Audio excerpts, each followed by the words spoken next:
Yaon pong sinabi ng inyong lingkod na ang langit at ang mga gawang nasa langit o mga bagay sa langit ay mapupugnaw sa matinding init ay naaayon po sa Biblia o mga salita ng Diyos.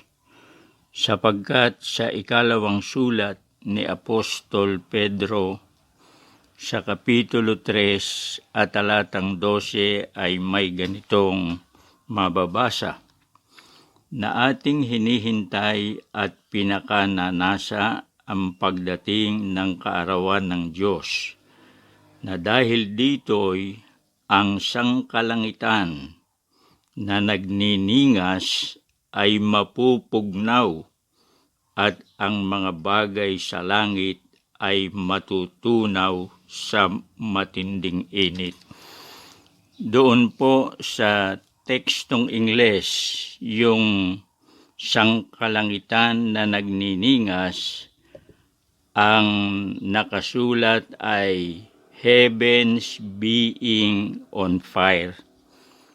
Kaya nagniningas ang wika, ang sangkalangitan, mapupugnaw ito, pati ang mga bagay na nasa langit, matutunaw ang wika sa matinding init.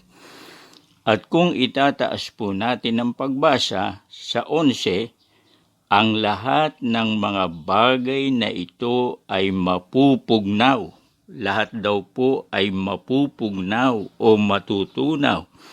Sa makatwid bagay tinutukoy ang lupa o earth at ang mga gawang nasa lupa, ito man ay gawa ng Diyos gaya ng mga bundok, mga burol, mga punong kahoy, parang, ilang, at maging yung mga gawa ng tao, gaya nung sinasabing convention center na malaki pa sa Araneta Coliseum. Mapupugnaw din po yun. O kaya yung sinasabing pinakamalaki o largest indoor arena, matutunaw din po yun. Pati yung kingdom, mga magulang at mga kaibigan na mga gawang nasa lupa, pawang matutunaw o mapupugnaw. At ang isa sa sanhi po niyan, gaya ng ating binasa, ay dahil po sa apoy.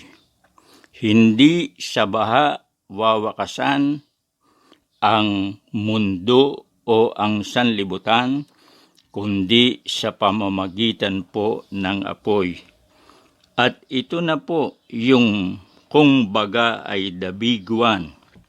One time lang po ito, hindi na mauulit pa, sapagkat ganap na wawakasan at tutuldukan ng Diyos ang mundo o ang sanlibutan.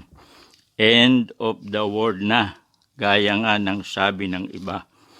Ano po ang katunayan na yung sinabi ni Apostol Pedro na sa pamamagitan ng apoy ang sangkalangitan ay mapupugnaw? Gayon din naman ang mga bagay sa langit, sa lupa at mga gawang nasa lupa ay may kinalaman ng apoy sa pagwawakas nito o ng sanlibutan o ng mundo.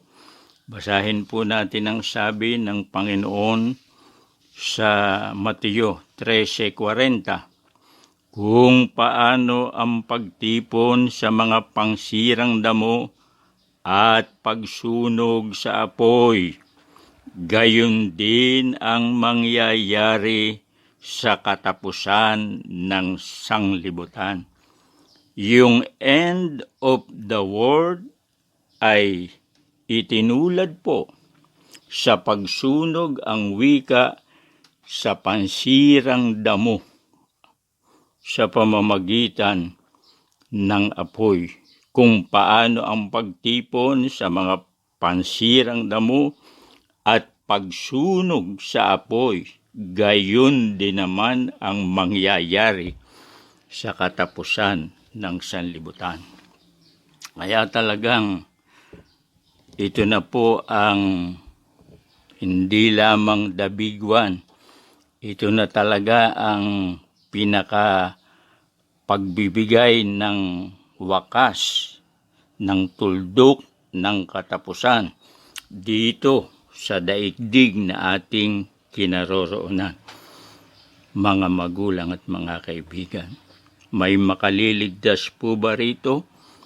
Pag ang Diyos sa kanyang araw ay ipinasya na pugnawin ang sangkalangitan, ang mga bagay sa langit, ang lupa at ang mga gawang nasa lupa? Basahin po natin dito sa Lucas 20 at 35. Ganito po ang nakasulat.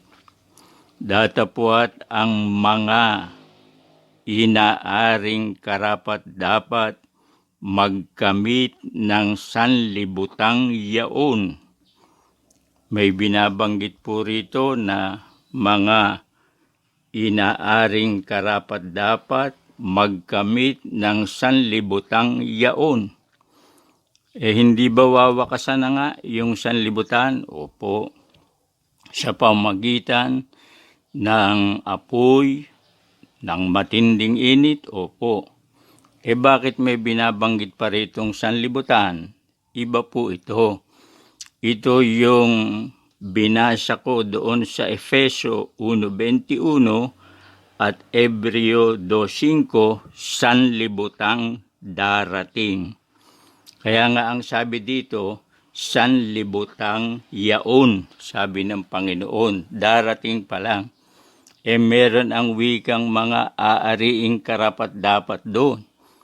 Merong magiging qualified o pwedeng makarating doon sa sinasabing sanlibutang yaon. Pag sinabing aariing karapat-dapat sa sanlibutang yaon, ano ba ang ibig sabihin nito sa ibang salita? Dito rin sa Lucas, sabi ng Panginoong Jesus 18:30.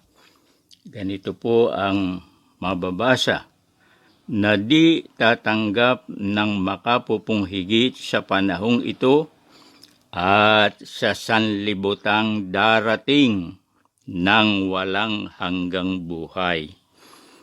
Binanggit pong muli rito, sanlibutang darating. Sapagkat yun ngang sanlibutan na dito sa lupa nito inilagay ang mga tao, tatapusin ng Diyos yan one time, big time, kumbaga. Kaya nga yung sinasabing aariing karapat-dapat, hindi sa sanlibutang ito, doon sa sanlibutang darating. Kaya yung mga ang paniwala magmamana sila ng lupa sa sanlibutang ito, kahabag-habag sapagkat kasama silang mapupugnaw, kumbaga. At kung sila man ay mapugnaw at buhayin na muli, doon naman ang punta nila sa walang hanggang kapahamakan. Ngayon, ituloy po natin. Pag sinabing magmamana o karapat-dapat sa sanlibutang yaon, ibig lang sabihin ay magmamana ng walang hanggang buhay. Yung palang eternal life o everlasting life naroon sa sanlibutang darating. Kaya sabi nga ng Panginoon, ang kaharian ko ay hindi sa sanlibutang ito. Kasi nga mawawala o mapaparaman sanlibutang ito. Kaya merong inihanda ang Panginoon na sanlibutang yaon.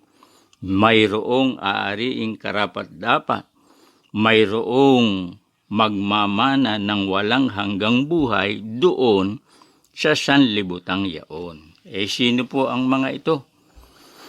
Nililiwanag ba sa Biblia kung sino yung aariing karapat-dapat sa walang hanggang buhay, sa makatwid bagay yung buhay na nasa sanlibutang darating. Basahin po natin. Gawa 13:46.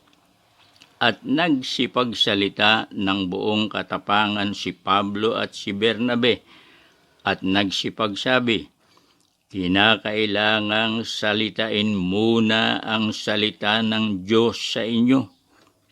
Yamang inyong itinatakwil yung salita ng Diyos at hinahatulan ninyong hindi kayo karapat-dapat sa walang hanggang buhay.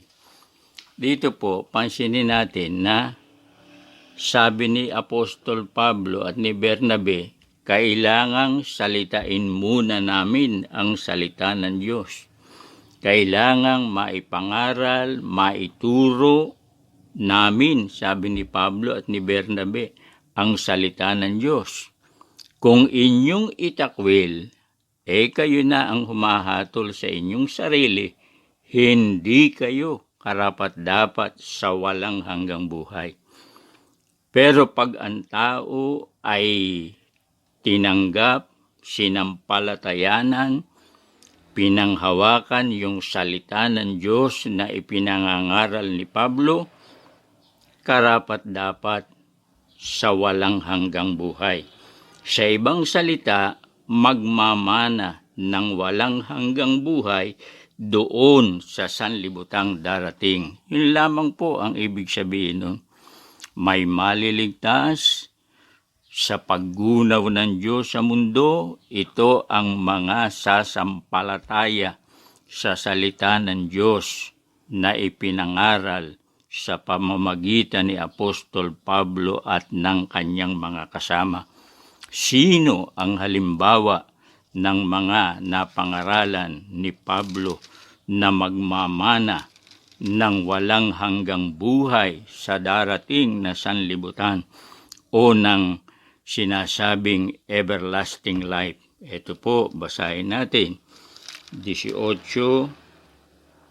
ng Gawa ng mga Apostol 8. At si Crispo, ang pinuno sa sinagoga, ay nanampalataya sa Panginoon, pati ng buong sambahayan niya, at marami sa mga taga-Korinto na sa pakikinig ay nagsisampalataya at pawang nangabotismuhan. Ito po ang halimbawa ng tumanggap ng pangangaral na salita ng Diyos sa pamamagitan ni Apostol Pablo. Si Crispo, ang kanyang sambahayan. Saan po ito? Sa siyudad ng Korinto. Sino pa? Marami ang wika sa mga taga-Korinto na sila po ay nagsisampalataya at nabotismuhan. Ano po ang kahalagahan nito? Sila'y aariing karapat-dapat sa sanlibutang yaon, o sa ibang salita'y magmamana ng walang hanggang buhay, sapagkat ang walang hanggang buhay ay naroon sa darating na sanlibutan, sapagkat ang sanlibutang ito pupugnawin, tatapusin, wawakasan ng Panginoon sa araw ng kanyang pagpapasya o sa araw na itinakda ng Panginoon. Ito pong mga na taga-Korinto na sabi sumampalataya at nabotismuhan. Ano ang tawag ni Apostol Pablo sa kanyang napangaralan ng salita ng Diyos? Yung mga sumampalataya, yung mga nabotismuhan na aariing karapat-dapat sa buhay na walang hanggan. Basahin po natin dito sa unang Korinto 1:2, sa iglesia ng Diyos na nasa Korinto, sa makatwid bagay sa mga pinapaging banal kay Kristo Jesus na tinawag na mga banal. Iglesia ng Diyos ang tawag ni Pablo .